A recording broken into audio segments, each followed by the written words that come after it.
उन्मेष पाटलांनी ठाकरेंच्या उपस्थितीत हाती शिवबंधन बांधलेलं आहे। उन्मेष पाटलांनी बंड आणि गद्दारीतला फरक दाखवला असं त्यानंतर ठाकरे म्हणाले।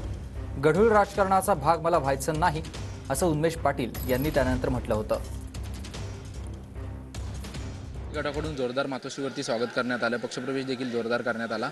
काय आपली पहिली प्रतिक्रिया? हे बघा, मी ज्या सर्वसामान्य कुटुंबातून येतो, राजकारण करताना अंतःकरणापासून अंतर्मनामध्ये संस्कार रुजवला आहे की जीवनामध्ये आमदार खासदार हे जीवनाचं ध्येय नाही आहे, तर ते साधन म्हणून समाजामध्ये चांगलं काम करता येईल का त्यासाठी राजकारणामध्ये आलो आहे। आणि म्हणून आमदार असेल किंवा खासदार असेल, या पदाला न्याय देत असताना त्या पदाच्या माध्यमातून समाजामध्ये चांगलं काम करता येईल का, बदला घेण्याच्या ऐवजी बदल करता येईल का, आणि गाडण्याऐवजी काही उभारता येईल का, दुसऱ्याची लाईन छोटी करण्याऐवजी आपली लाईन मोठी करता येईल का, काही चांगले पॅटर्न्स महाराष्ट्राला देता येईल का, गोरगरिबाच्या जीवनामध्ये बदल घडवणाऱ्या योजना पोचवता येईल का, पॉलिसी मेकर या हाताने सभागृहामध्ये आवाज उठवता येईल का, आणि 291 खासदारांमध्ये देशातल्या पहिल्या 7 मध्ये काम करण्याचं कर्तव्य मी त्या ठिकाणी केलंय। म्हणून मला असं वाटतं की या सगळ्या पलीकडे जाऊन राजकारणात त्या ठिकाणी विचार बाजूला सारले गेले, विकास बाजूला सारला गेला, बदल नाही तर बदला सुरू झाला, आणि म्हणून आज आम्ही हा विचार केला।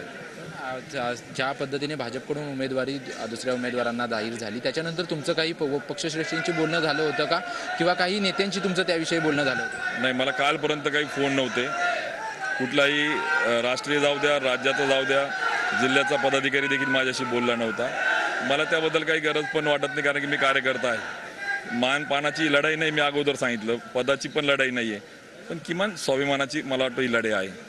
आमंत्रण बैठकीला द्यायचे नाही, निरोप द्यायचा नाही, आणि मग सांगायचं बैठकीला उपस्थित नाही, मग हिनवायचं, फोटो टाकायचे नाही, अवहेलना करायची। मला असं वाटतं की इतके देखील लाचार स्वाभिमानाची जनता नाही, महाराष्ट्राची जनता नाही आहे। कॅमेरामॅन कमलेश डोंगरेसह निवृत्ती बाबर, TV9 मराठी, मुंबई।